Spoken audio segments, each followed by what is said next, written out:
بەناوی خوای بەخشندە و میهرەبان سڵاوتان لەبێ بینەرانی بەڕێز و خۆشەویست لە یەکەمین ئەڵقەی بەرنامەی ڕازی تەمەنەوە بە ئێوەی بەڕێز شادەبین. ڕازی تەمەن بەرنمەیەکی دۆکۆمنتاری کەناڵی ئاسمانی پەیامە و هەر جارە و لەگەڵ یەکێک لە کەسایەتیە دیار و هەڵکەوتەکانی هەرێمی کوردستان لە زاری خۆیەوە ژیان و بەسەرات و سەرگوزەشتەکانی بە ئێوەی بەڕێز ئاشنا دەکا. یەکەمین میوانی بەرنمەیەم جارەشمان بەڕێز مامۆستا تاهیر بامۆچی یەکێک لە کەسایەتیەکانی شاری هەڵەبجەیە و فەرمونون با پێکەوە لە نێو شاری هەڵەبجە گوزەرێک بەنێو کوچە و کۆڵانەکان و زێدی مامۆستا تاهیردا بکەین و بە ژیان و بەسەراتی ئاشناتان بکەین.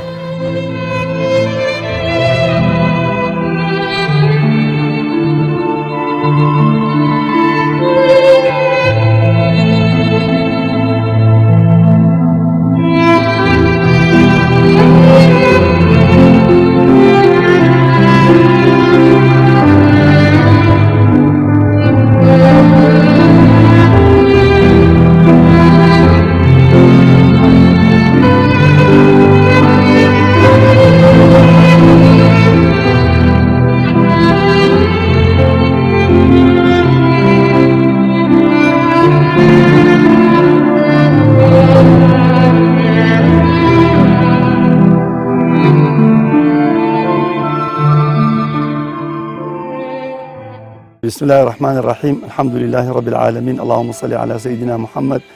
وعلى آل سيدنا محمد استئمل گوند یا ئاوایی بامۆکین کە زێدی لە دایکبوونی منە ئەم ماڵی کە لە بەردەمی ئاوەستاوین ئەمە ماڵی باپیرمە و باپیری باوکیشم یعنی هەمووی لێرا بوون لەم خانووا بوون. ئێستا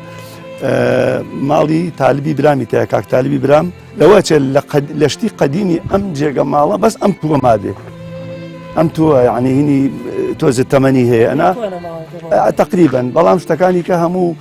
تازە کراونەتەوە دیواری گڵ و ئەوانە و ئێستاکە ئیتر ئەمە یەکەم زێدی ئێوە باوکی منیش لێرە لەدایک بووە لەوە چێ باپیریشم هەر باوکی باوکم هەر لەم خانووە لەدایک بوو بێ لەم جێگە ماڵە. ئەمە سەرەتایە ئیتر لێرەوە دەست پێەکەین ئینشاءڵڵا و ئەمەش ماڵی باوکی دایکمە باوکی دایکم ینی باپیری باوانی تۆ لەسەری دایک کوێخا مەحمووی ڕێحان کە باوکی دایکمە ئەمە ماڵی ئەوە ئێستا خاڵە قارمی لێیە کە لە دایرەی تاپۆیە و کوڕی بچووکی باوام و خاڵۆی منە برای دایکمە. ئەم ماڵش بەشی سەری دایکمە ئەوە سەری باوکم بوو ئەمە سەری دایک ئەمەش مزگەوتەکەیە مزگەوتەکە تەبعاً 6 جار بەس بە عمری ئەمە 4-5 جار گۆڕانی بەسەر هاتوو ئەمە خیرجارەیان وازان 95 بوو ماڵی کاک حاجم حەمە و دروستیان کرد بەم شێواز و تازە ئەمەش هۆڵی تازەیە کاک ئیسماعیلی حاجم حەمە و 2007 دروستی کردە تازەی ژنان و پیاوانی تایە سەر و خوارد سەرەوە بۆ پیا و خوارەوە بۆ ژن. هەر ئێرە شوێنی ئەم هۆڵە ئالێرە کانی ژنان بوو کانی ژنان بوو ئاکانێکی تا بوو زۆر خۆش بوو ئاودار و پیانە و کانی سوورەت و ئیتر وەکو چۆن پیاوان هاتن بۆ مزگەوت ژنانیش هاتن بۆ ئێرە لەم کانیان نوێژیانە کرد و حاجەتیانە شۆرد و بەس من باسی چلەکان و سیەکان و پەنجاکانەکەم کە ئەمە کانی ژنانی تا بووە هەتا ئەو وەختی کە تێک دراوە ئەم هۆڵی دا دروست کراوە. ئەم مزگەوتەیش تابعاً وەختی خۆی شێوازێکی زۆر عەجیب و خۆشی هەبوو هەرچەند گڵ بوو دار بوو ئەوانە بوو بەڵام لێرا قەمێک هەبوو قەمی ئاو ئەگەر ئالێرا تەسویر بکەی قەمی ئاو هەبوو ئاژەڵ ئاویان لێ خوارد ئالێرا تقریبان زۆر درێژ بووە نێ ئەم بلۆکانە درێژ بوو چنارێکی گەورە ئالێرا بوو یەک دار چنارێکی گەورە وکو ئەوەی خوڕماڵ و ئەوانە کە گوریسی پیانەیە هاتووە ئێمە ئەچین لە ناوێ دانیشین مناڵی ئەو وەختە و ئەوانە لەم دوکان و عەموودەوە ئەمە بامۆکی تازەیە حسێب کە ئەمە لە دوای پەنجاکانەوە دروست بووە یعنی لە 54 و 55 و ئەمانەوە دروست بووە لە زمانی مەلیکیە لە زمانی منەوە ئیتر ئەم بەرەوە دروست بووە ئەمە عەرز بووە هەمووی پیاوە ڕیشتپێکانی ئەم ئاواییە مختار و پیاوە ماقوڵان هاتوون بەشیان کردووە تەبعاً عەرزی چەند ماڵێک بووە هیچ 3-4 ماڵ بووە ئیتر فرۆشتویانە هەر کەس چەندێکی ویستووە قیتعەیە یا دوو قیتعە بە گاژوت خەتیان لێداوە و جێگە ماڵەکانیان دیاری کردووە بۆیە بەسی دەشی ئەم بەرەوە جادە و کۆڵانەکانی ڕێکترە لەوەی ئەو بەرە هەمووی پێچ ئەڵی کۆڵانی جوولەکان و شتەکانی سیارە کەم بووە سیارە نەبووە نا سیارە نەبووە هەر سیارە نەبووە ئەرێ وەڵا چونکە 200 ساڵ زیاوە بێ ئەم ئەو ئاوایی ئەرێ وەڵا زیاتریش ئەمە جۆگەیەکی گەورە بوو کە لە چاوی بامۆک ئاوی پێ هات یانی مانووە بی کە باستەدا ئەچیتە ئەو بەرەو ئەم ماڵەش ماڵی خۆمانە ماڵی باوکمە با بڵێن من لەم خانووە لەدایک بووم ساڵی 1956 وەکو ئەنووسن هەموو کەسی یەکی حوتی 1956 ئەو کاتە ویلادە نەبووە لە خەستەخانە و لە ماڵا بۆ کەس خوێنەواری شتیوا زۆر نەبووە لەبەرەوە بە پێی موالید و تەسکەرە من موالید 1956 طاهر ئەحمەد قادر نادر محەممەد عەبدوڵڵا جاف دایکیشم ئایشەی مەحمووی ڕێحان ئایشەی مەحمووی محەممەی دەروێژ مستەفایە هەر بام بکەنەرە وڵات لێرا بووین فەرمون کا عادل سلام علیکم باوکە باشی چۆنی سلام علیکم کازی باشی باشی شوێنە حاڵتن ئەوە هەورامین حەزی لە یەکەن مسەوەرەکان حەز لە گۆرانی هەورامەکە ئەمە جەنابی باوکمە حاجی ئەحمە و ویتر من لەم خانووە لەدایک بووم وەختی خۆی کە عەرزم کردن ئێستا ماڵی باوکمی تایە لەگەڵ ماڵی باوکۆی برام کە لە خزمەت باوکمایە نا تقریبەن دار بوو ئەو کاتە بەس دڵۆپۆشتی کردبوو دوایی هاتینەوە پێشینەکە گڵەکەمان کرد بە مسەلح پێش کیمیابارانەکە کردمان بەدار عەفوەن بە بلۆک و بەدار بەس دوای کیمیابارانەکە هاتینەوە اینجایتر ئەو مسەلحمان کرد و ئەوانە بارین ئەسلین چۆنن ئەو کاتە تەبەن ئاوانە بوو هەر سێ هۆدە و هینێک بوو هەیوانێک بوو ئەوە هۆدەیەکی پشتەیوانێکمان هەبوو هۆدەیەکی کەلەگی لەولاوە ئەمەش هۆدەیەکی تر بوو لێرەوە هەیوانێکی درێژ بوو لەم بەینا ئەوە شوێنی حیوان وشتی وایە گەوڕ و کایەن و ئەوانە هەمووی لەوێایە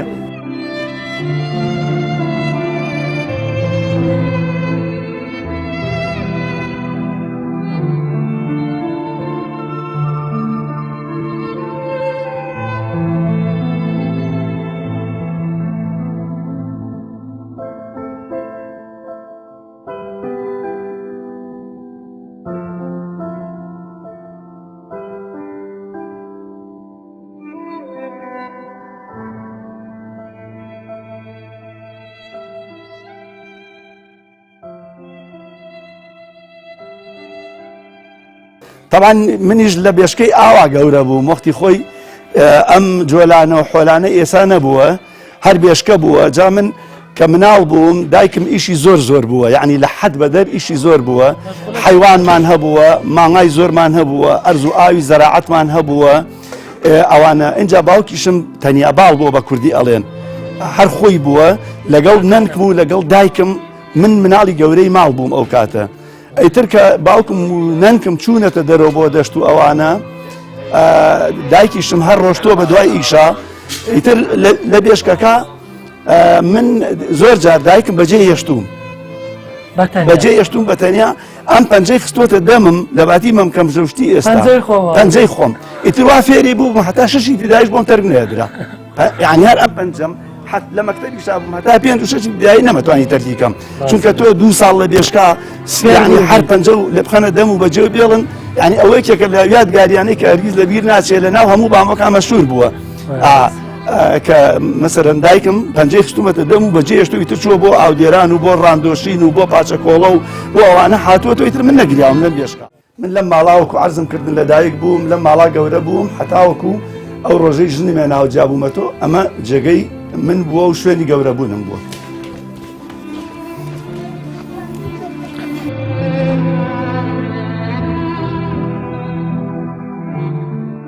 نایشارمەوە یعنی لە لای جەنابتان و لە کەناڵەکەی ئێوە ئەڵێم ئێمە حکوومەتی هەمومانە بەڵام بەڕاستی بۆ بامۆک هیچ نەکراوە لە بامۆکە چونکە خی گەورە بێوەیان کە ماڵی حاجی محەممە و کوڕەکانی کاک ئاسۆ و کاک ئیسماعیل و کاک ئیبراهیم و کاک فریاد و ئەمانە زۆربەی پێویستەکانی بامۆکیان جێبەجێ کردو ئەرکی حکوومەتیان سوو کردووە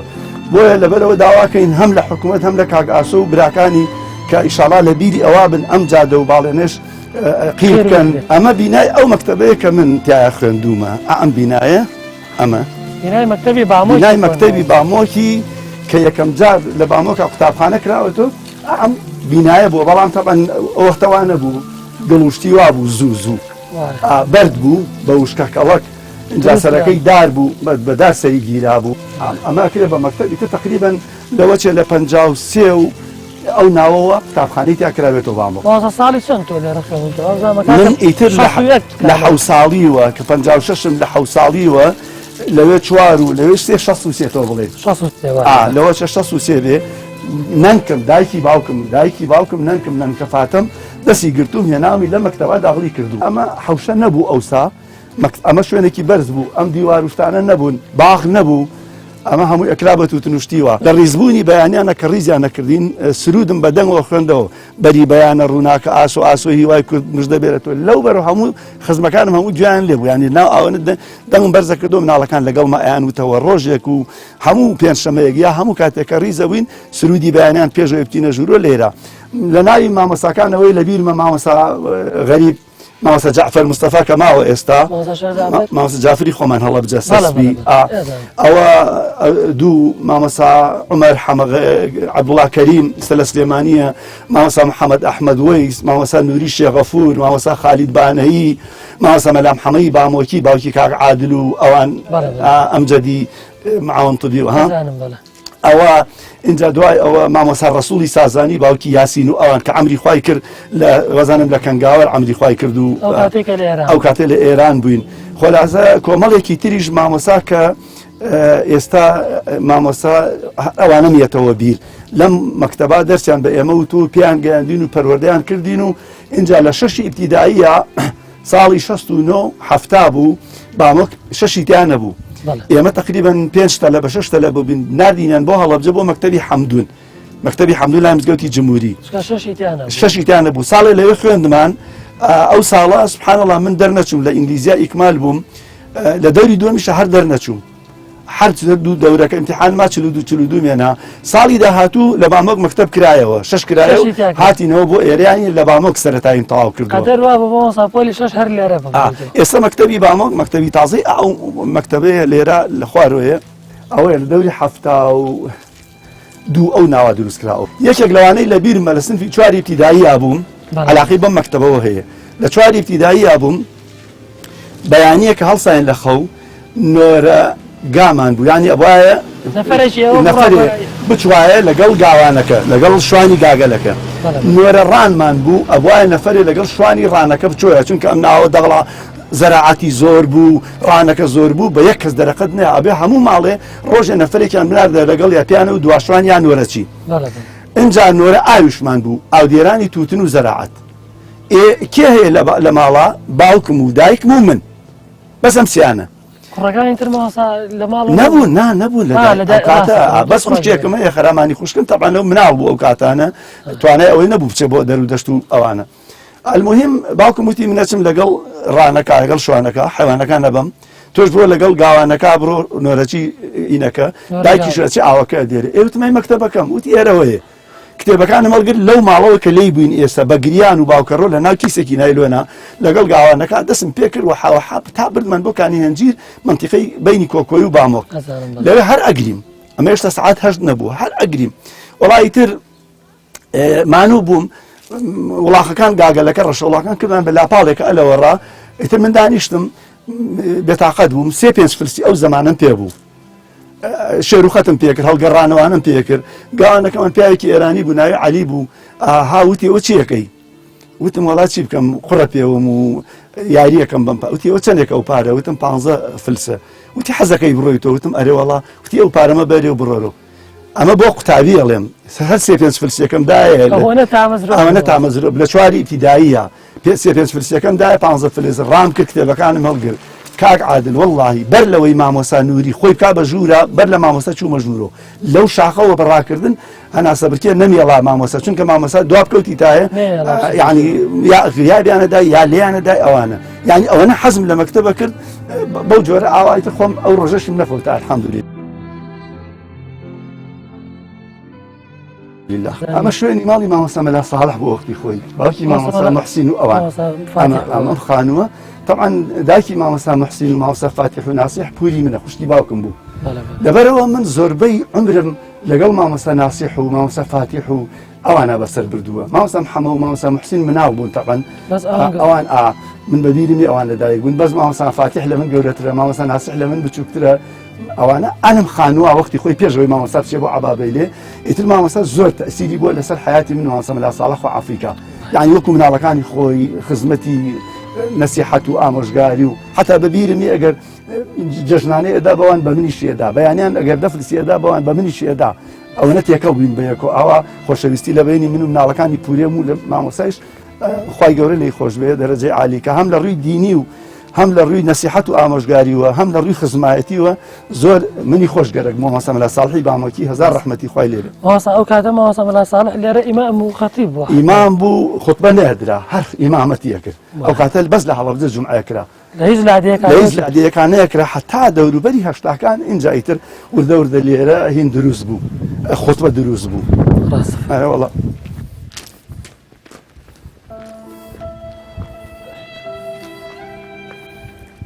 بەڵێ ماڵی حاجی غەریبە غەریبی خاڵە شوکری ڕەمەزان ئەم جێگە ماڵە دوکانە ئەمە هی ئەو بوو وەختی خۆی ئەشرەفیان باشی طبعا حاجی غەریب ماڵی لێرا بوو ئێستا چاوی نابینێ لە هەڵەبجەیە نزیک مزگەوتەکەی خۆمان حاجی غەریب ماوە لە حیاتە من هەر بە مناڵی دەستم زۆرە جوڵە حەزم لە شت بوو لەگەڵ ئەو کاک ئەحمەی عەلی میرزا ڕەفیق بووین زۆر اینجا ئەم مزگەوتەکە بوو لە ڕادیۆشتیوە مکەبەرەمان دروستە کرد مکەبەرەمان مکەبەرە ڕادیۆی ماڵی خۆمان نوێشکان لەگەڵ سەتڵانی دایکم سەتڵیە بوو بە بزمار کوونت تێ کرد مکەبەری ڕادیۆ گەورەکەم دەرێن ئەم خستە ناوی و ئەمانە و وردە جیهازێکمان دروستە کرد بانگمانەدا جا لەو مزگەوتە ئیتر هەرەمان و ئەلە وەریەگرێ ئەلە وەریەگرێ ئیتر حاجی غەریب لێرەوە نەیز عاجبوو بدی کوێ دەکگورە وەری ناگرێت چاوتان دەراوە ملتانشکا یعنی ئەوەنە ئەحمەوەی وەریەگرێ ئەلە منەم و وەریەگرێ ئەلە یعنی ئەوە حەزمان لەو هینەیش هەبوو ئەوە شتێکی تر بوو لە هیوایەتەکان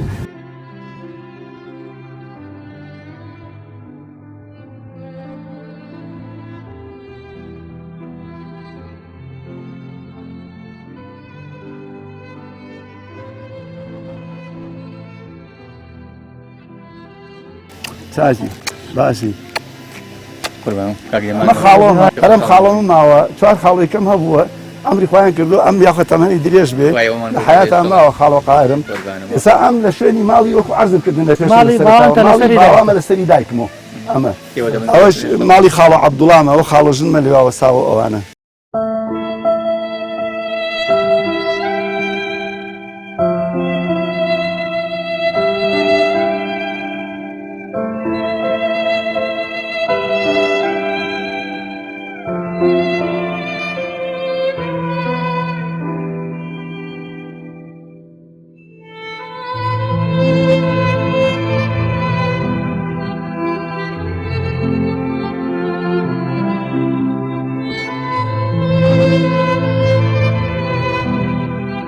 ساڵی 1995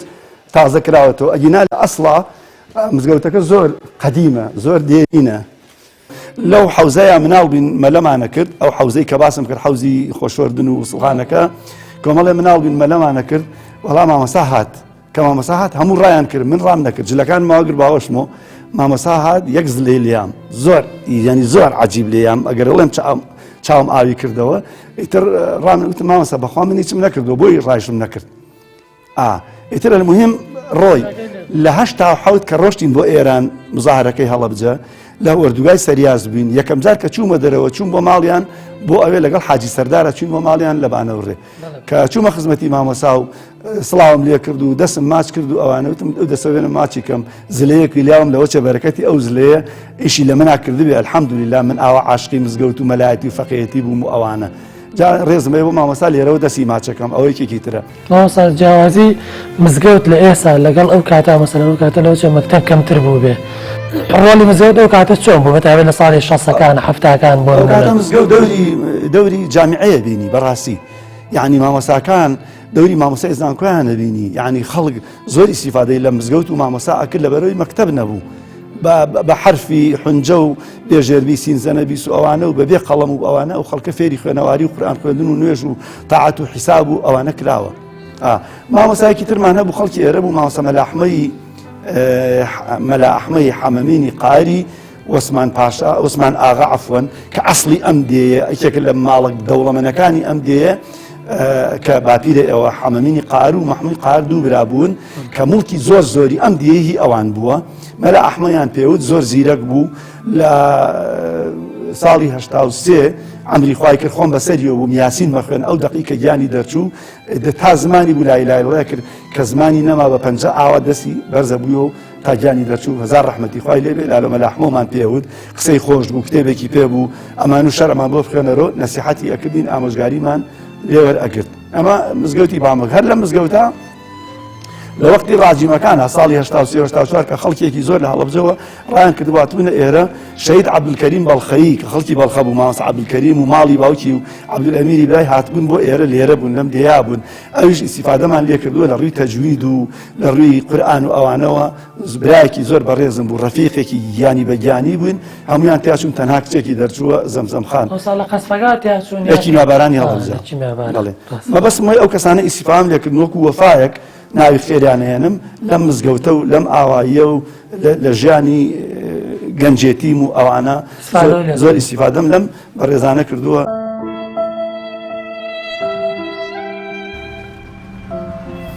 ئێستا بەرەو سەرچاوگی بامۆک ئەڕۆین وەکو سەیرانگای ژوایە کە خەڵک بەهاران هاتوون سەیرانیان پیا کردووە خەڵکی ئاوایی خۆمان خەڵکی هەڵەبجە و حتا جوولەکەکان زۆربەی جەژنەکانیان لێرە کردووە لەناو ئەم توانەی ئێمە ئەم شوێنە خۆشە کە ئەیبینی ئاوا سەوز و جوان و ڕەنگینە.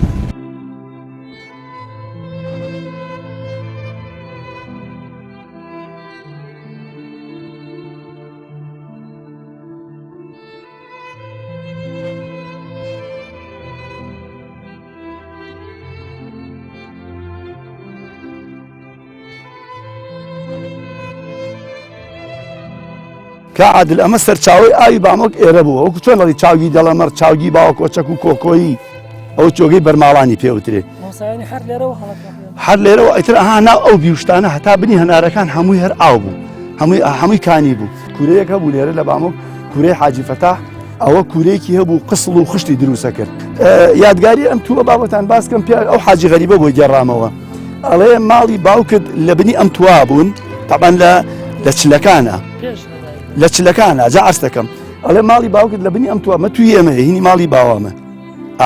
اینجا نەنکم دایکی باوکم حاجی غەریب ئەڵێ بانی کردم ئەڵێ وتی حەمە غەریب وەرە ئەڵێ بانی کردم وتم فەرمودایە فاتە وتی ئێستا ئەحمەی کوڕم هێلکەوڕۆنم بۆ کرد و چووە لە ناو عەرزەکانی خۆمان لەوێ تۆش بچۆ بۆ لای بەس غەریبیان سەر بخەرە سەری بزانە ژن نایەنێ حەزەکەم کوڕەکەم ژن بێنێ اینجا ئەڵێ منیش ڕۆشتم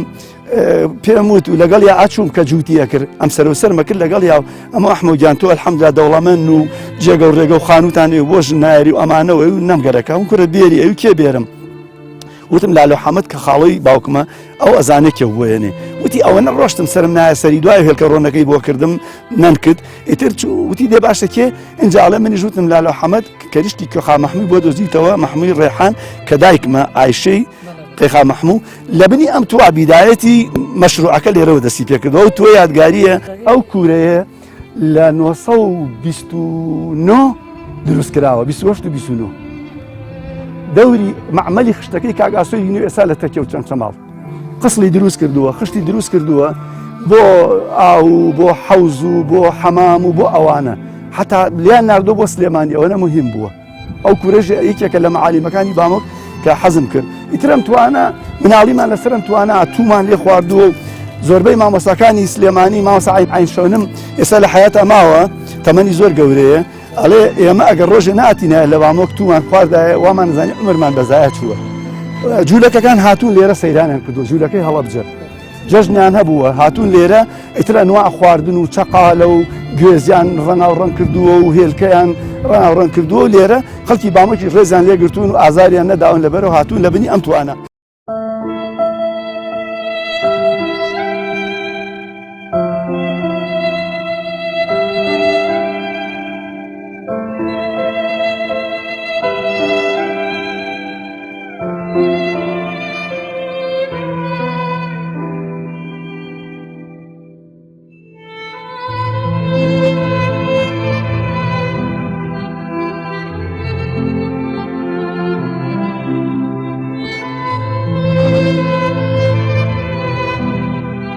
ئەنا خەڵکی ئەم لادێی ئێمە خەڵکی ئەم دیهاتانەی دەوروبەر هەرکەس ماڵە جوولەکەی مەعمیلی بووە ینی مشتری بووە لە قەیسەری کە قوماشی لێسەندووە یا خواردنی لێسەندووە هاتوچۆ بووە لە بەینمانە دیێنی علاقات بووە هەتا باوکم مەڵی ئەو دوکاندارەی کە ئێمە شتمان لێ ئەکڕی و ناسراویمان پیا کرد بوو وەختێک کە دایک میگواستوەتەوە لای ئەو قوماش و جلیان هەڵگرتووە توێتی ئەبێ بۆ شایەکە داوەتمان کەی هاتوون بۆ شایی دایکم و باوکم ئەوەنە تێکەڵیە بووە ئەوە نەبووە یعنی ئەوە خراپ سەیریان کەی و عەزیەتیان بدرێ و گاڵتەیان پێ بکرێ و وەختێک کە ڕۆشتونە تۆ گریاون حەزیان نەکردوە بیان بنەوە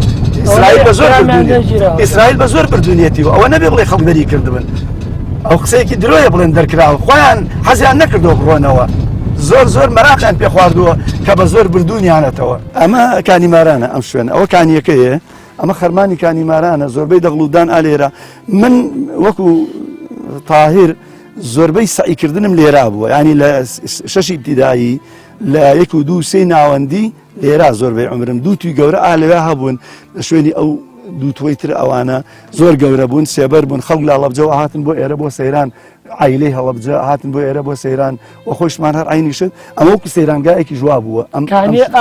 کانیەکی زۆر ئاوی زۆر اینجا بە تایبەتی بەهاران و هاوینان زۆر خۆش بوو بەداخەوە ئێستا ئەوە لەبەر وشکە ساڵی وشتی کردووە و ئاوی نەماوە ئەم کانیمارانە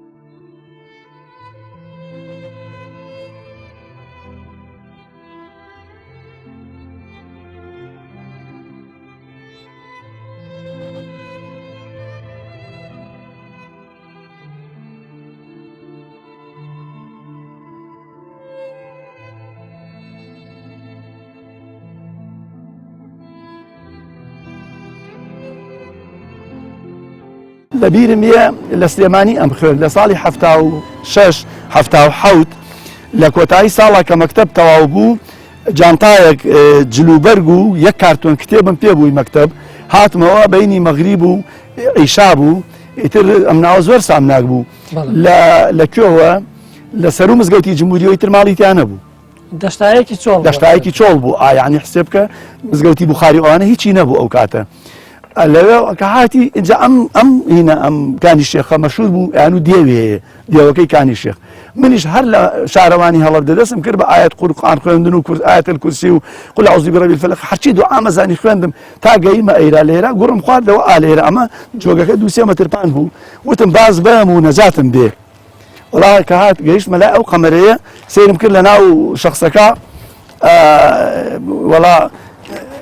خشی پەخش کردووە تۆ وەکو حی ئەڵڵا بکە ئەوانە ئیتر منیش ڕێک خەریک و زیڕە بکەم لێشمە وێرا بگەڕێمەوە دواوە عەلەیکە سەلام نا هەر وتمەوە وترەوەتمەوە دێوەکەی شێخە هەر بە تەئکید یانی دڵنیا بووم کە ئەوە خۆیەتی کە ئاوا هات و ئەچوو مانگە شەو تازە لیزگیە نابوو گەیشتم لێەوە هاتم ئیتر نەما وێرا بگەڕێمەوە وڵا بازم ما بە جانتاو کتێبەوە شڵ کەوتمە ناوەڕاستی ئاوەکە ئیتر نەمێرە لاکەمەوە ڕۆشتمەوە بۆ ماڵ دایکم وتیەوە چی ڕۆڵە چیان کردو وتم وڵا چی بکەم دایک یان هیچ نییە نانم خوارد و بەیانی نوێژی بەیانی کرد لە مزگەوت تر نەچووم بۆ ماڵ ئێکستراتم بۆ ئێرە سەیرم کرد ئەمەی من شەو بەدیەوەم زانیوە مشکێ کۆنەی ژن مشکی نا بەستی بیان بەلقی درەختەکانە بۆی بێ بە مفەڕک ڕامنی مشتێکم لێ کردوەی پەڕۆپاتالی تێبوتیانمە کرد لە داخانە کاوازی ڕێ بە من کردووە ئەم ئەفسانەی دێوشتا هەمشتی ئاوا بووە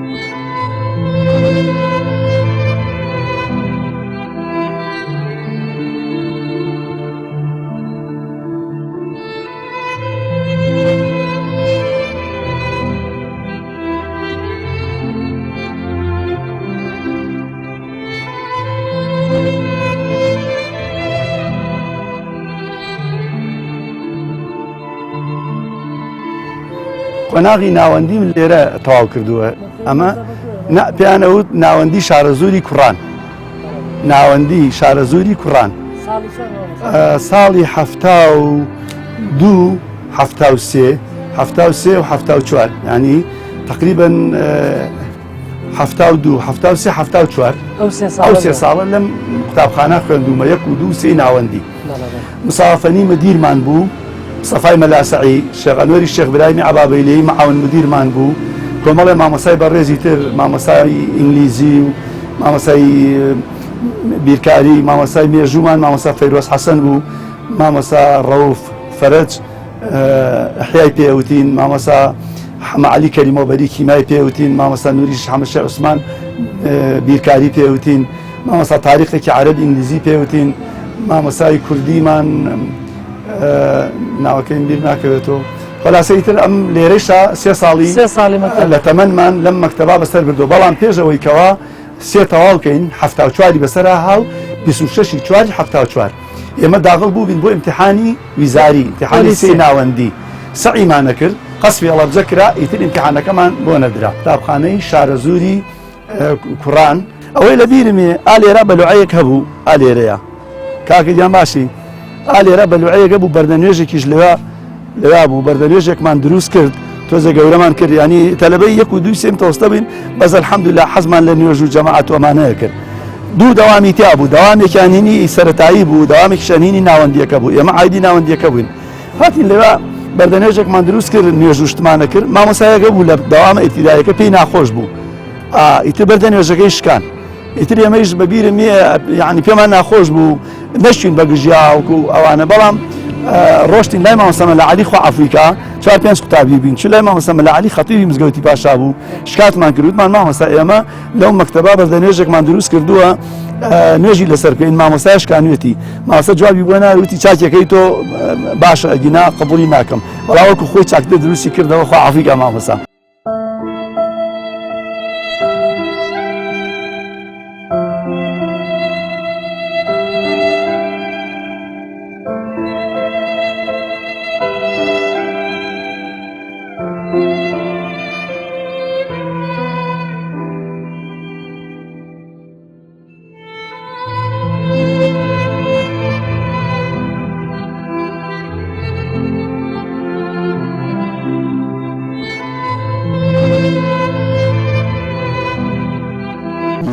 خۆناوی ناوەندیە لە ساڵی هەفتاکان لە 72 تا 75 جەنابی مامۆستا مەلا عوسمان عەبدولعەزیز ڕەحمەتی خوای لێبێ لە مزگەوتی پاشا دەرسی تەفسیری قورئانی هەبوو شەوانی جومعە ئەو تەفسیری کە ئێستا تەفسیری قورئانی پیرۆز نووسراوەتەوە ئەوە بەدەر زەویتەوە ئێمە مەجموعەیەک پیاوی لە بامۆکەوە هاتن بۆ مزگەوت بەشداری دەرسەکانە کرد منیش گەنج بووم لە خۆناوی ناوەندی 1 و 2 سێم تەوەستەیا بووم ئەو کاتیان ئەو ساڵانە لەگەڵ ئەوانە هاتم بۆ مزگەوت یعنی ئەو 3-4 ساڵە بە بەردەوامی گوێم لە دەرسەکانی مامۆستا بووە زۆر ئیستیفادەم لێ کردووە یەکێتر لەو شتانە لە بەغا بووم 2 ساڵ لە پەیمانگای تەکنیکی بووم ئەم 2 ساڵە بەردەوام لە مزگەوتی بنیان پێوت شێخ مەحموود غەریب میسری خەتیبێکی هەڵکەوتوو بوو لە وڵاتی میسرەوە هاتبوو لە عێراق خەتیب بوو زۆر عەجیب بوو لە خوتبە و اینجا شەوانی دووشەمە دەرسی تەفسیری قورئانیە بوو من هەموو جەمعە لەلای ئەو بووم ئەتوانە بڵێن فەنی خیتابە لەو پیاوە فێر بووم فەنی خوتبەدان لەو پیاوە فێر بووم کەواتە دەرسی تەفسیر و دەرسی عەقیدە لەگەڵ وتاری زۆر بەقووەت لە بەغا من زۆر ئیستیفادەم لێ کردوون لەو مدەی 4 ساڵە 2 ساڵی پەیمانگای تەکنیکیم 2 ساڵیش سەربازی لە سەربازیەکەی شارکۆ یعنی نەوەستاوم بەردەوام جومعان ڕۆشتوم بۆ ئەو دوو مزگەوتە بە نوێرە جارێ بۆ ئەم لاو جارێ بۆ ئەولا لە 16 مزاهرەکەی کامیێشخان ئیتر منیش لەگەڵ ماڵ و مناڵەکەمان ڕۆشتین بۆ ئێران و لە ئۆردوگای سەریاس گیرساینەوە ئەو ڕۆژە ئێمە ماڵمان لە داریان بوو کە هەڵەبجە گیرا و کیمایی کرا بە هەڵەبجە ئیتر من لەگەڵ ڕەفیقەکانمە باوکی ڕاید بەرزان مامۆستا عوسمان و کۆمەڵێک خەڵکی تری هەڵەبجەوانە مامۆستا هادووکان لە جوەدینی حاجی کەریم عەنەبی و ئەمانە هاتین لە لای نۆریاوە وەستاوین یەک بە یەک ئەم خەڵکی هەڵەبجە کە هاتووە پێشوازیمان لێ کردووە بزانین کە سوکاری خۆمان کێ و کێنی یعنی ئەوەنەم باوەش کردبوو بە خەڵکی کیمیاویە وەکو کیمیاوی لێدراوم لێ هاتبوو من 1 هەفتە نەچوومەتەوە ماڵەوە مەگەر نیوەی شەو کەیتر قافڵەن ئەمە ئینجا ئێمە ئەچینەوە ماڵەوە بە تایبەتی من ئەوانە ئەنو تۆ چۆن تەحمولەکەی وتم من دڵم ئیدارە ناکەم نە دایکم بینی نە باوکم بینی نە کەسێکی خۆمانم نەبینی تومەس ئەوان لە مەنتیقەی باینگانەوە هاتوون لای سازانەوە اینجا بەیانی من ڕاکەبەوە ئەو لا ئیتر گریان ناڕەحەت ئەم هەموو وەزعە ئەبینی ئەم موسیبەتانە ئەبینی ئەو دێی کە منی لێبووم زۆر کۆمەکی خەڵکیان کرد یعنی باوەڕ بێ نازانم حوتەن پەتاتە نازانم چەندتەن ئار کردویانە بە نان کوڵاندویانە پیاز پەتاتە نان اینجا تو اینجا دەرمان اینجا پێڵاوی مناڵ شیری قوتوی مناڵ هەمووی ئەوانە لەوە چێ مامۆستا غەفور حسین کۆکۆیی سا لە لای بە داتا هەموویمان هێنا و تەسلیمان کردو بەم خەڵکی هەڵەبجە کە لێ قۆماوە هەتا بەڵخە و سۆسەکانە هاتین بەدەمی خەڵکەکەوە ئەوەی لە بیرم نەچێت لە خزمەت مامۆستا ناسری سوبحانیە سێ ڕۆژ من دەرسم خوێندووە لە کرماشان سێ ڕۆژ لە خزمەتی بووم دەرسی عەقیدە دەرسی بەندایەتی دەرسی ئوسوڵی داعوە ئەمانەی پێوتوین من و سێ چوار کەسی تر بووین اینجا دوای ئەوەی کەوا لێبووینەوە هاتبووینەوە مامۆستا ناسر بە مامۆستا برایم ڕێشاوی و مامۆستا سەلاحەدین و ئەوانی وتبوو ئەم کوڕە بۆ مەلا باشە یعنی بە منی وتبوو کە هێشتا من نەبوو بووم یعنی بە مەلا ئەوانە وتی ئاگاتان لەم کوڕە بێ ئەم کوڕە وەکوڵی سەلیقە و شتی بۆ مەلا باشە یعنی ئەوە ڕێنمایی ئەویشی تایە و دەستنیشانکردنی ئەوشی تایە هەزار ڕەحمەتی خوای لێبێ دوای ئەوەش لە 1991 ئاهەنگێکمان بۆ ساز کرا لە ئۆردوگای کامێران ئیجازەی مەلایەتیان پێداین لەسەر دەستی جەنابی مامۆستا مەلا سەید نەجمەدین تاها هەزار ڕەحمەتی خوای لێبێ کە خەتیبی مزگەوتی ئوسامە بوو ئەو کاتە مالی لە سنە بوو ئیجازەی مەلایەتی پێداین ئێمە تقریبا 13 کەس بووین 14 کەس بووین ئیجازەمان وەرگرت ئیسا زۆرێکیان ناون مەلایەتیەکەن بنکەی کیشانیا بوون بە مودەڕیز یا مهندس یا چی ئەلمهم نەیانتوانی ئەرکی مەلایەتی بەسەر بەرن خوای گەورە لە من و لەوانش خۆش بێ لە دوای ئیجازە وەرگرتنم هاتمەوە لە دیەکەی خۆم خەڵکی ئاواییەکە و ئەو کوردانەی خۆمان لە ئۆردوگای سەریاز هەم مەراسیمێکی تریان من بۆ من ساز کرد حەفلەیەکی تر مامۆستا غەفوری کۆکۆیی و ئەو برا بە ڕێزانە اینجا مامۆستا مەلا قادری ئیمام جومعەی پاو و مەلاکانی ئەو دەوروبەرە هەمان هەمووی داوەت کرد و لەوێ هەم وەکو ئیجازەیەکی تر دووبارە لە دیەکە مەراسیمێکیش بۆ من ساز کرا کە ئەو کاتە شەهید تەهاج لە حەیاتا نابوو خۆی و ڕەفیقەکانی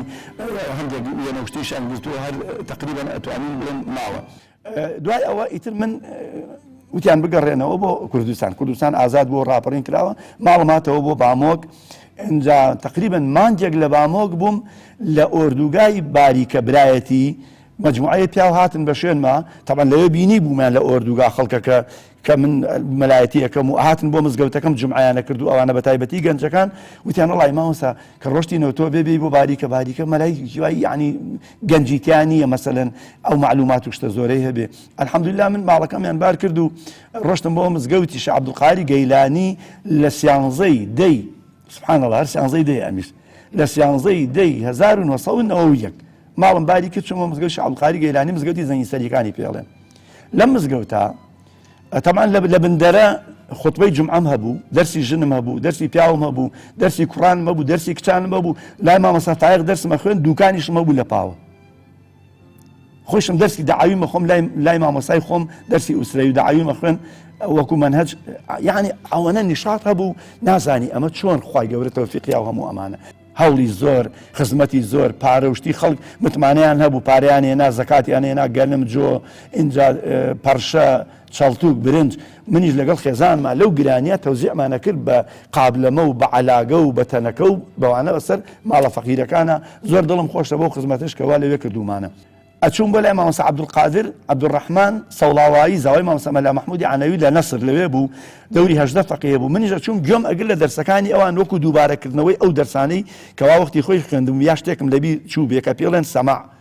پرسیارێکیشم هەبووە لە جەنابی مامۆستامە کرد پرسیارەکە بە بەردەوامی لەگەڵ فەقەکانە ئەچووم ئەوە هەروەها لە خزمەت ئەو مامۆستا لە مزگەوتی مەیانی پاوەیش مزگەوتی سابقی لەوێ دەرسی لوبی ئوسوڵ لە ئوسوڵی فیقا و دەرسی مختصرمان لە خزمەتیا لەگەڵ چەند فەقەیەکی ترا خوێندووە لای مامۆستا عەبدولقادر خوا جەزای بەخێریان باتوە لەگەڵ مامۆستا مەلا مەحموود مامۆستای نەجمەدین و مامۆستا مەلا فایق هەزار ڕەحمەتی خوا لە هەمویان بێ ئەوانەی زیندون خوا بیان پارێزی ئەوانەش بن خوالیان خۆش بێ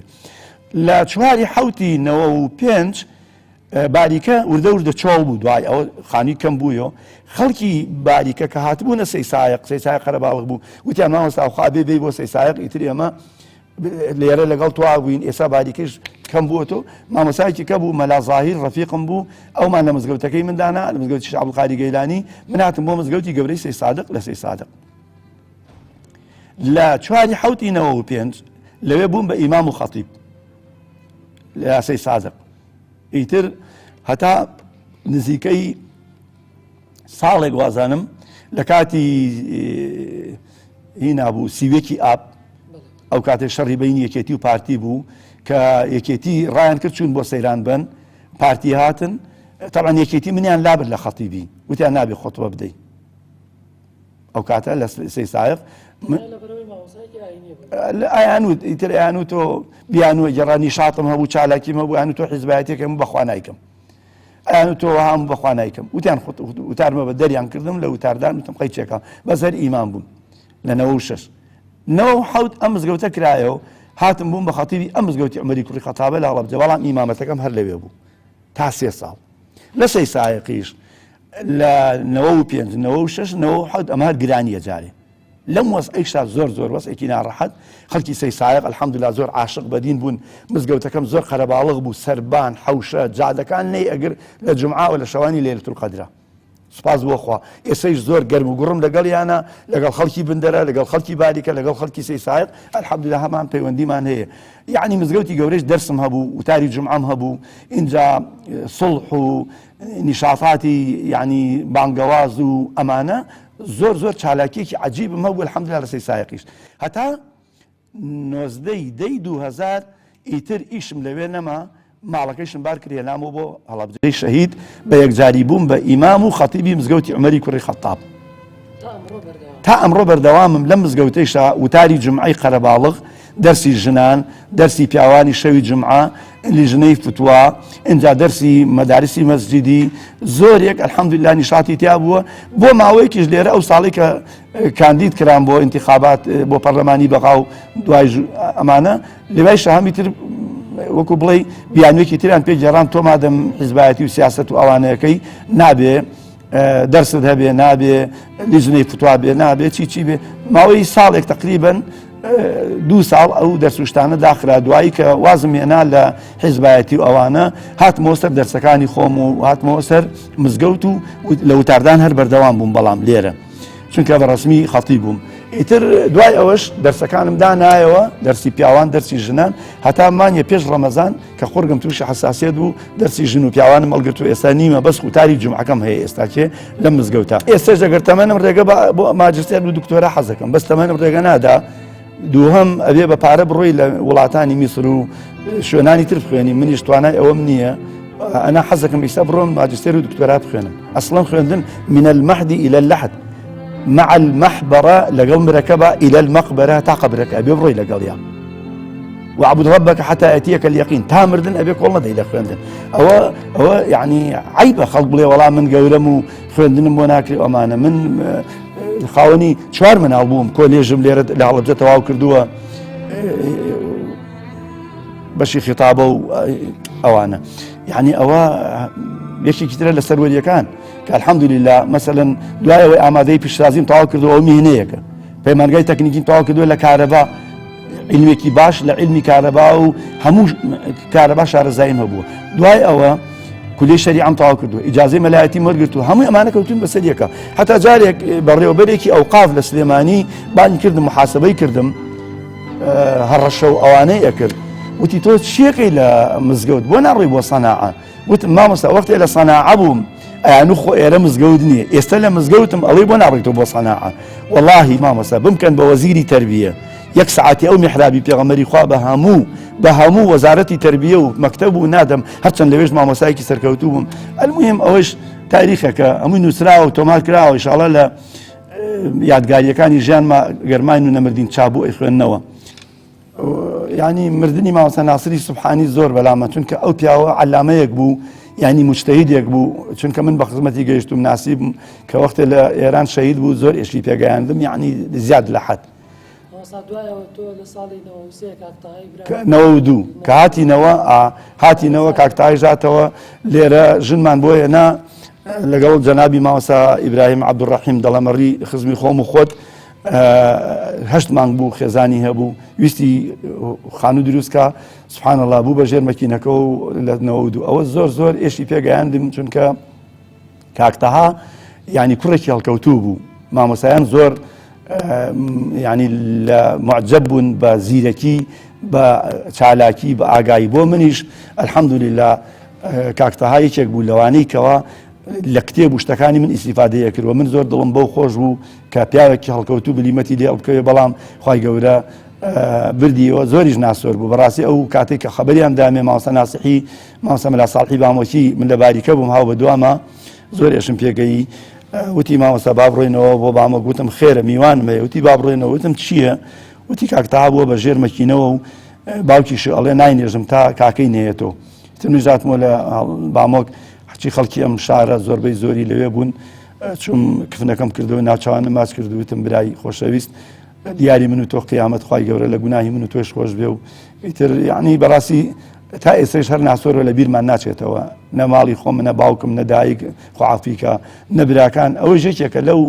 لەو مصیبەت و ناڕەحەتیانە کەوا لە بیر ناچێت. اینجا زۆر ناحەقی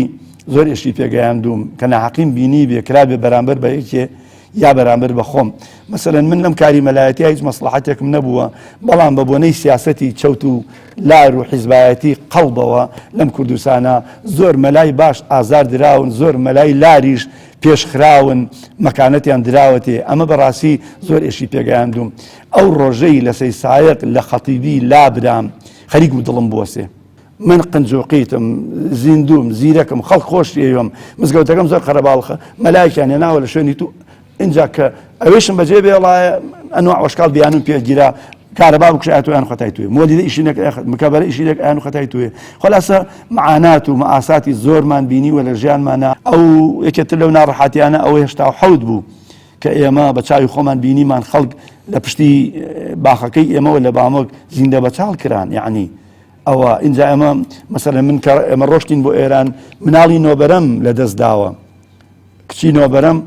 بە باوەشمانەوە بوو لە ئۆردوگای سەریاس لە خەسەخانەی پاوە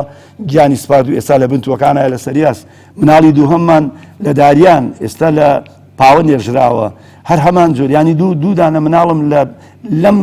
ماڵوێرانیا بێجگا برا و بێجگا مام و یعنی لە دەستدانی مامە و مناڵەکانی بە کیمیاباران هەموو ئەوە ناڕەحەتین کە معاناتێکی زۆر بوو ئەوشکەوە بەسەرمان هاتوو. مامۆستا تایر یەکێک لەو کەسایەتیانەی شاری هەڵەبجەیە کە لە کاتی ئیستەمەکانی ڕژێمی بەعەس ئاوارەی شارەکانی کوردستانی ئێران دەبێت و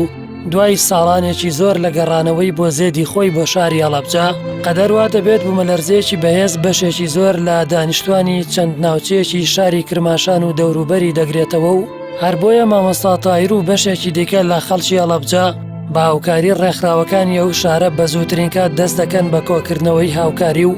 دەچنەوە بەدەم برا و خوشکانی کارەساتباریان و دیسانەوە وەک وەفایەک هاوکاری بۆ خەڵکی کوردستان دەگەیەنن. خوای گەورە لێتان خۆش بێ، لە شوهەدا و متەوەفەکانیش خۆش بێ، بریندارەکان شیفا بدا، جەزای زەحمەتان بات و دڵتان خۆشکە، خواتان با بتوانین خێری زیادی خوای گەورە لە گوناهی ئێمەش خۆش بێ و جەزای جەلالی مامۆستا هەموو ئەم هەیئەت و مامۆستایانی هەڵەبجە بۆ مامۆستا بەڕێزەش کە کار ئاسانی بۆ کردین جەنابی مامۆستا مەلاقات و تەواوی ئەم ڕانندە و یعنی من سوپاسی خواکەم کە ئێمە مامۆستایانی هەڵەبجە یعنی کەمپینێکمان دروست کرد، زۆرترینی پارە زانایانی هەڵەبجە کۆیان کردو، زۆرترینی پارە کە بردمان بۆ ئێران. ئەوە یەک. دووهەم ئەو برا بەڕێزانە مامۆستاکان منیان وەکو دەمڕاست و ینی وتەبێژی وەبدەکە هەم چالاکوانەکان هەم مامۆستایانی هەڵەبجە ماڵیان ئاوا بێ، ئەوە زۆربەی زۆر ڕویان نەکردە دەمی من قسەمە کرد کە ئێمە ڕۆشتین هەروەکو مامۆستا عەزم کردی مامۆستا مەلاقات هاوکاری ئێمە بوو کە لە مەرجی نەوسووە ئەو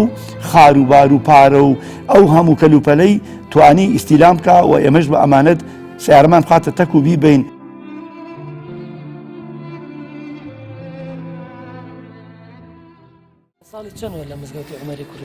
ئەم مزگەوتە لە ساڵی 97 لە 24 دەی 97 ئیفتیتاح کرا.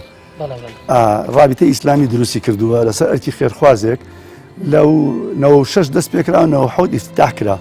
ڕۆژی جومعە 24 دەی 97 من بووم بە خەتیبی ئەم مزگەوتە بە ئەمری وەزیری ئەوقاتی ئەو کاتە مامۆستا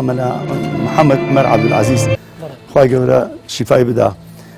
ئیتر لەو کاتەوە لەم مزگەوتە خەتیبم تا ئێستا کێ، بەڵام ماڵم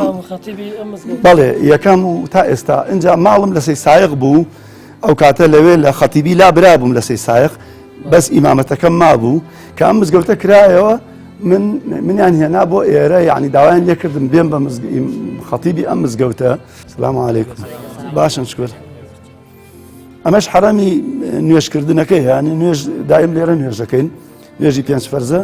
لێرە ئەیکەین، مەگەر وەکو وتم دنیا زۆر سارد بێ ئینجا ئەچکینە ئەو هۆڵە و لێوان نوێژەکان نوێژی پێنج فەرزە ئەەکەین. بەس بە جومعە ئەلحەمدولیلا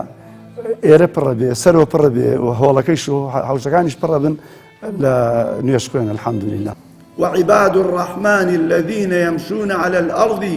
هونا وإذا خاطبهم الجاهلون قالوا سلاما. عباد الرحمن بندكاني خوا أوانا كبوقار آرامي بسر زويا درون، بريزة وبسر زويا درون، كشوفش ناكن، خلقناتو خينن، خلقنات سينن، خوا بقورة نازانن، هونا. وما تواضع أحد لله إلا رفعه الله. حركسي لبر خوا خوي بكم بزاني خوا برزيكاتوا لبر خوا ها لبر خوا قو بكم بزاني فيزي نبي ودعيه نبي ودمار نكي بسر خلقا لبر خوا خواي قورة برزيكاتوا.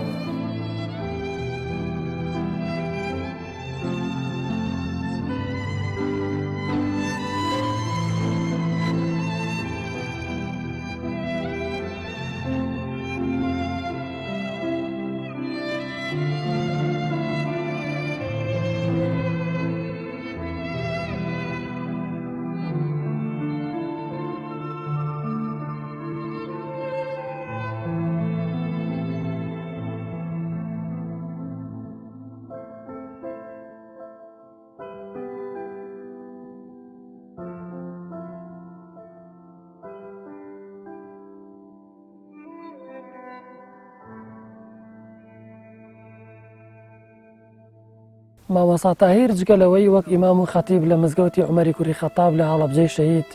ئیمامەت و خەتابەت بۆ خەڵکی دەکا و ڕۆژانە خەریکی بەشداریکردنە لە مەراسیمەکانی خەڵکی، چ بۆنە سولحیەکان، چ بۆنە خێرخوازیەکان یا پرسەکان. هاوکات لە یەکێک لە گوندەکانی شاری هەڵەبجەی شەهید کە زێدی خۆیەتی لە گوندی بامۆک باخێکی هەیە و بەم شێوازە ڕۆژانە خەریکی بەخێوکردن و خزمەتکردنی باخەکەیت.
لە هەر وەختێکیش وەختم هەبێ ئێم بۆ ئێرە لەگەڵ مناڵەکان مافرسەت هێنم لەگەڵ خێزانم و کوڕەکان نین لێرە مەشغوڵە بین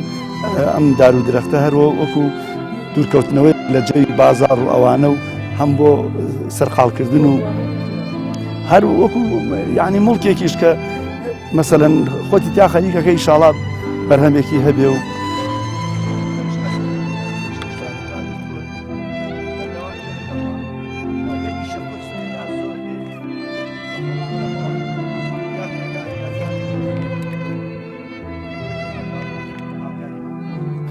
بەڵای تر هەنجیری تایە، ترێی تایە،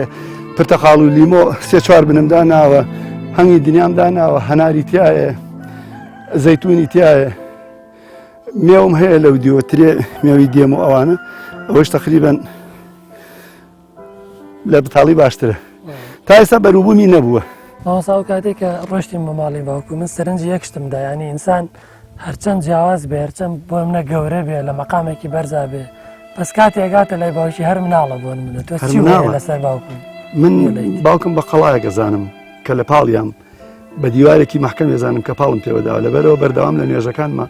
پێنج فەرزە ینی دوو بێزگای پێنج فەرزەکەیش ئەو دوعای بۆکەم ئەڵێم یا ڕەبی خوایە بە ناوی پیرۆزت باوکم کەساز و کە نەفتی نەکەی تەمەنی درێژکەی بۆمان بێڵی عەقڵی سەلامەت و ئیمانی دامەزراوکەی بەردەوامەوە دوعایە بۆکەم لە ساغیەوە بمێنێ حەزەکەم باوکم ئەگەر خوای گەورە یارمەتی با و کەساس و کەنەف نەبێ حەزەکەم 20 ساڵی تریش بەو لەش و بەو عەقڵ و سەلیقە و زاکیرەی کە ماوێتی ئەلحەمدوللا باوکم زۆر ئیستیفادەم لێ کردووە ئەلحەمدوللا لە ڕووی نەسەب و من خەریکی نووسینی کتێبێکم لەسەر بامۆک و بامۆکیەکان ئاوایی بامۆک بنەماڵەکانی بامۆک کەسایەتەکانی بامۆک پیشە و پیشەوەری بامۆک دەشت و چیا و دۆڵ و شاخ و چەم و کانیاوەکانی بامۆک هەموو نووسیوە زۆر ئیستیفادەم لە باوکم کردووە ماشەڵڵا مێشکێکی وەدی پێوەی تا ئەم دەقیقە کە 90 ساڵ تەمەنێتی ئەلحەمدوللا دوو کەلیمە تێکەڵ ناکا ناوی زۆربەی زۆری خەڵکی دیهاتەکان ئەناسێ بە دەم و چاوە خەڵک لە یەک جیاکاتۆ قیافە ناسە ئەلحەمدوللا لەبەرەوە باوکم لەو تەمەنا منیش ئێستا تقریبا 62 ساڵ تەمەنمە یعنی وازانمە ئێستاکێ من 7 ساڵ تەمەنمە لە پاڵ باوکمە لە حزوری باوکمە چونکە من کوڕی ئەو پیاوم من ینی لەو پیا بووم دوای خوا جەلە جەلال ئەو دایک من دایکیشم خوافیکە دایکێکی میهرەبان بوو دایکێکی بەلەزە بوو 2014 عەمری خوای کردخواری خۆش بێت خوا ئەفریقایە خوا لەبەرەوە بەڕاستی پرسیارەکەی جەنابەت زۆر بەجێیە ئینسان هەر کەسێ بێ ڕەیس جمهور بی مەلاو خەتیب بی دەوڵەمەند بی مهندس بی ڕئیس و ئەرکانی جێژ بی لە پاڵ باوک تا بچکۆلەیت مناڵی خۆتی بیرەکەوێتەوە گەورەی ئەو بۆ دەرەکەوێ بەڕاستی ئەو کەسانە نازانم چۆن بێ ئەدەبیەکەن بەرامبەر بە باوک و دایکیان ژیان پڕێتی لە هاوراز و سەختی و دژواری ئەوەی بینیتان بەسەرات و سەرگوزەشتەی یەکێک لە کەسایەتی و هەڵکەوتەکانی شاری هەڵەبجە بوو کە سەرە ڕای سەختی و دژواریەکانی ژیان ساڵانێکی زۆر لە خزمەتی خاک و وڵات و نیشتیمانی خۆیدا بووە تا بەرنامەیە تر و بە گەیشتنەوەیەکی تر بەخواتان دەسپێرم خواتان لەگەڵ